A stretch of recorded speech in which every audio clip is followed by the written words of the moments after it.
Oke, kita lanjutkan ya teman-teman ya. Tadi kita sampai ke 7 sifat istimewa. Tadi saya membahas tentang kenapa berita harus ringkas. Karena sebagai seorang wartawan apabila menulis terlalu panjang, kemudian berbelit-belit, apalagi muter sana, kemudian cerita lagi. Jadi dia tidak menggunakan 5W1H nih. Dari ujung dia cerita, kemudian dia langsung cerita ke belakang. Pada saat udah sampai ke belakang, dia ceritain ke tengah. Udah ceritain ke tengah, dia balik lagi ke belakang. Itu akan membuat pemirsa, pembaca, pendengar itu tidak mau atau tidak mau mengikuti berita yang kita sampaikan. Itu akan menjadi buang-buang waktu. Kemampuan teman-teman yang mungkin lebih hebat dalam dia menyampaikan berita yang begitu detail, tetapi kemudian tidak dibuat secara ringkas, itu juga akan mempersulit pembaca, pemirsa maupun pendengar untuk mengetahui sebenarnya isi di dalam berita teman-teman yang mau disampaikan tuh seorang jurnalis apa sih, apabila tidak dilakukan secara ringkas. Makanya kenapa kita sebagai seorang jurnalis harus mampu untuk uh, menulis berita dengan menggunakan 5W1H. Itu adalah benar-benar sesuatu hal yang sudah baku ya teman-teman ya, untuk membuat atau mempermudah suatu berita menjadi lebih baik. Kemudian yang terakhir, isi berita harus clear, hangat. Kenapa? Clear di sini adalah mampu menjelaskan semua permasalahan sesuai dengan fakta yang sebenarnya. Seperti tadi saya bilang contoh, kalau memang misalnya dia meninggal, misal terjadi pembunuhan di keluarga, itu harus benar-benar detail nih. Clearnya harus jelas bahwa dia memang meninggal itu karena suami istri perebutan lahan, sehingga yang satu merasa terjadinya perceraian, kemudian terjadi harta gono gini, anak yang satu mau diambil, misalnya ada anak 3, sedangkan suaminya mau diambil semua, istrinya nggak terima dan lain sebagainya. Itu harus clear, harus jelas apakah memang kenyataan sebenarnya seperti itu. Dan kenapa harus hangat? Harus pada saat itu kejadian itu teman-teman harus ceritakan atau harus cepat diberitakan. Tidak boleh kejadian yang seminggu lalu kemudian teman ceritakan kembali, itu udah keburu basi. Wartawan lain atau jurnalis lain sudah keburu untuk menggunakan berita kita. Gitu. Jadi memang berita seorang wartawan itu harus cepat-cepat dalam mengambil berita yang belum diambil oleh wartawan atau jurnalis lain. Jadi harus pintar dalam mengambil berita, harus cermat dalam memilih berita, harus cermat dalam menginformasikan beritanya dengan baik dan benar, sehingga pemirsa, pembaca maupun pendengar juga akan mampu menikmati dan mengetahui kejadian yang sebenarnya. Gitu ya. Itu adalah sesuatu hal yang memuaskan bagi seorang jurnalis, teman-teman. Mungkin teman-teman nanti akan merasakan bagaimana kepuasan dari seorang jurnalis adalah bagaimana beritanya mampu diterima oleh si masyarakat atau pendengar atau pembaca, kemudian mampu diapresiasikan dan diinterpretasikan. Itu adalah suatu hal yang kepuasan batin tersendiri bagi seorang jurnalis. Oke ya, saya harap teman-teman di sini paham. Dan saya rasa teman-teman sudah jelas ya, clear ya. Oke, sekarang di sini saya ingin menjelaskan tentang nilai berita menurut pandangan lama dan pandangan baru. Kenapa? Pandangan lama ini kita membahas tentang masalah zaman Orde Baru, teman-teman. Jika teman-teman menonton YouTube saya di pertemuan ke-9, di pertemuan ke-8, setelah kita UTS, kita sudah melakukan YouTube di pertemuan 8 ya. Pertemuan 9 kan teman-teman kita diskusi secara WhatsApp group. Di pertemuan ke-8 saya sudah menjelaskan bahwa jurnalis di zaman Orde Baru, Orde Lama, dan masa kini itu berbeda. Nah, sekarang menurut pandangan lama dan pandangan baru juga sama. Menurut pandangan lama, nilai berita itu dikotak-kotakan, teman-teman. Jadi karena masih ada campur tangan pemerintah di dalamnya, apakah dia pantas untuk diberitakan atau tidak, beritanya ini palsu atau tidak.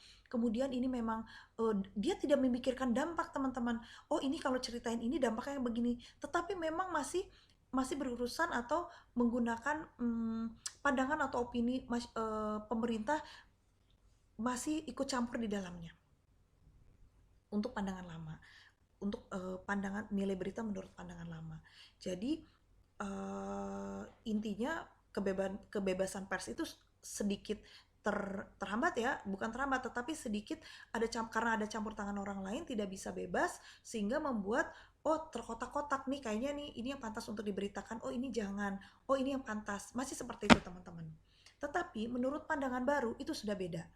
Sama seperti yang saya jelaskan di pertemuan ke-8, menurut pandangan baru ini adalah bagaimana keadaan sebenarnya itu sudah sesuai dengan kebutuhan masyarakat, teman-teman. Jadi seorang jurnalis di pandangan modern seperti saat ini, mereka justru memandang atau melihat memandang atau melihat bahwa berita itu dilihat eh, sesuai dengan sekarang lagi ngetrennya apa, sekarang lagi viralnya apa, itu yang dicari oleh seorang jurnalis untuk pandangan modern saat ini.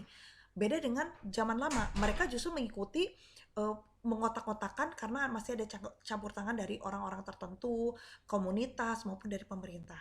Pada zaman pandangan baru atau modern, semua tidak bisa. Jurnalis mencari kebutuhan masyarakat nih.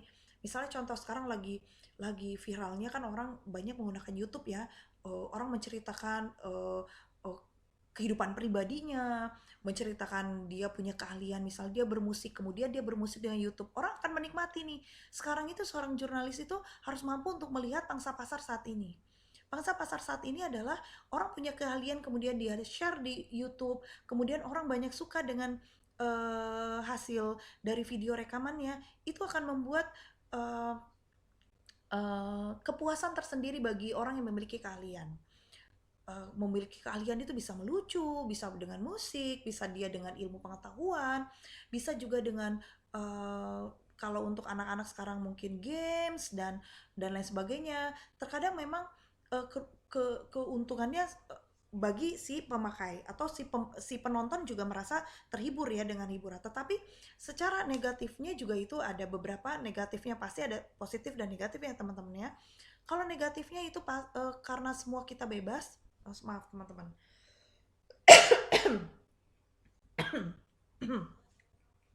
Kerasan saya gatal. Karena kita bebas mengungkapkan pendapat, mengungkapkan berita, banyak hal juga yang para pengguna YouTube atau pengguna media sosial itu masih tidak mengikuti etika-etika. Contohnya, dia menggunakan bahasa-bahasa yang kasar dalam menggunakan YouTube-nya. Itu juga merugikan atau menjadi dampak negatif bagi anak-anak yang menonton ya teman-teman ya. Mengucapkan kata-kata yang mungkin bagi bahasa anak gaul itu biasa, tapi tidak pantas untuk didengar seorang anak kecil. Sedangkan YouTube itu bagian semua kalangan bisa menonton gitu. Jadi menurut saya itu bagian negatifnya adalah uh, si pengguna YouTube-nya juga memang harus bisa menggunakan bahasa-bahasa kata yang baik, uh, karena yang menonton itu bukan cuma untuk kalangan yang mereka sendiri atau kalangan misalnya dengan umur saya atau kalangan yang sudah dewasa, tetapi anak kecil terkadang bisa menonton, dan itu yang sebenarnya dampak negatif yang dikeluarkan. Tapi selama itu memang masih ada orang tua yang membimbing dan lain sebagainya, itu tidak masalah. Tetapi yang menjadi masalah adalah tidak ada orang tua pembimbing yang mendampingi pada saat anak sedang menonton YouTube. Yang dikhawatirkan adalah anak-anak menonton sesuatu hal yang bukan pada saatnya dia menonton. Sesuatu hal yang dia tidak harusnya dia mendengar kata-kata kasar, kata-kata porno misalnya, tetapi itu diungkapkan, kemudian diucapkan, sehingga anak-anak yang tidak tahu menjadi tahu. Yang harusnya belum tahu pada saatnya, belum tahu, dia sudah mengucapkan kata-kata yang tidak baik. Itu yang sebenarnya tidak boleh. Tetapi pandangan baru itu tidak bisa kita hindari, tetapi juga bagaimana penggunanya yang harus bisa menyaring atau menggunakan bahasa dan etika yang baik dalam menggunakan media sosial. Ya, kita lanjutkan unsur-unsur nilai berita yang berkaitan dengan pandangan baru modern tadi.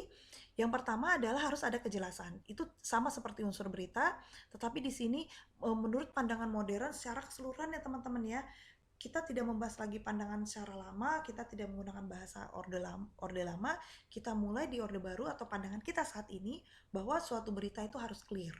Kemudian aktual, timeliness, harus sesuai dengan waktunya. Seperti tadi saya jelaskan, kejadian yang sebenarnya saat ini, seorang jurnalis, beritanya saat ini ya kita yang minggu lalu nggak usah kita bahas lagi, itu yang pasti udah basi, udah dijelaskan oleh jurnalis lain. Teman-teman harus fokus untuk di saat ini kejadian sebenarnya dan mencari informasi berita yang sesuai dengan keadaan yang menarik saat ini. Kemudian yang ketiga, keterkenalan. Kenapa? Berita mencari orang-orang yang terkenal untuk dijadikan suatu berita. Misalnya seorang YouTuber nih, misalnya Atta Halilintar kan sekarang YouTubernya banyak nih, contoh ya teman-teman. Bagi teman-teman yang suka dengan Atta Halilintar misalnya, itu dijadikan seorang jurnalis mencari kehidupan pribadinya dia, itu nggak ada masalah karena orang lagi suka nih sama dia karena dia YouTuber lagi terkenal nih, lagi kemudian memang lagi viral. Kemudian sekarang yang lagi viral itu adalah Mbak Imong ya, ada beserta istrinya ya dengan Paula. itu lagi subscriber yang paling terbanyak di Indonesia saat ini. Saya nggak tahu deh kalau memang ada lagi yang